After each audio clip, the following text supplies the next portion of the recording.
If you're lunar-led and you're struggling with discerning what's for you or even discerning your own gifts, here are a few things I want you to know. You already have discernment. You had it before your conscious intuition ever came online. It lived in your gut, your heart, your knowing. You might not have always listened to it, but it was there. So if you're lunar-led, like me, meaning that you root into the emotional and unseen field first before mental clarity, and you're here to bring restoration and coherence to the field, not activation and momentum, but you're here to allow new paths to land clearly and restoratively. You already had discernment. It's always there, but when your gifts came online, when they expanded into multidimensional perception, visions, timelines, seen energetic patterns, the unseen scaffolding of reality, instead of trusting your original compass of feeling of the body, you may have started to mentalize it, to overthink, to compare yourself to solar-led intuitive models that are based on action and mental clarity. So I want to remind you of a few things. Lunar-led discernment begins in the body.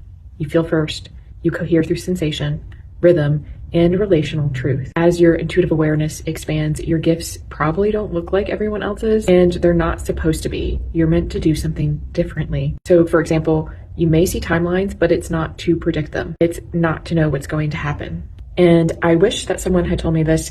When you're working with people, you may see how they feel, what they desire. You may see their soul's truth and not what they're actually doing. Well, until they show you in their physical reality, that is. Because you're here to restore coherence. So you're seeing what needs to come into coherence in order to allow new things to be created, new things to be birthed. You're feeling the possibility, you're sensing what wants to soften and what's asking to be rewoven.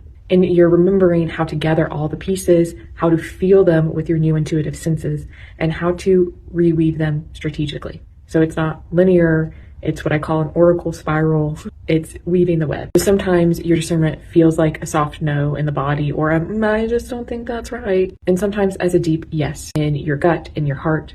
And sometimes it shows up in more subtle ways, or it will expand as you become more sensitive. It could be shivers in your shoulders, a bellyache, it could be a scratch on the head. But I also want you to keep in mind, sometimes your discernment isn't signaling misalignment, but it's signaling a curiosity, a need for expansion, a need for reweaving. It's letting, hey, look at this, because there's something missing, something that you can illuminate, something that you can bring into a new octave of truth and resonance. So your gifts may not be prediction, but it's restoration. And you don't need to see like everyone else. Your clairs are not going to fit into boxes in a traditional way, but you just need to feel your truth in your body and your being.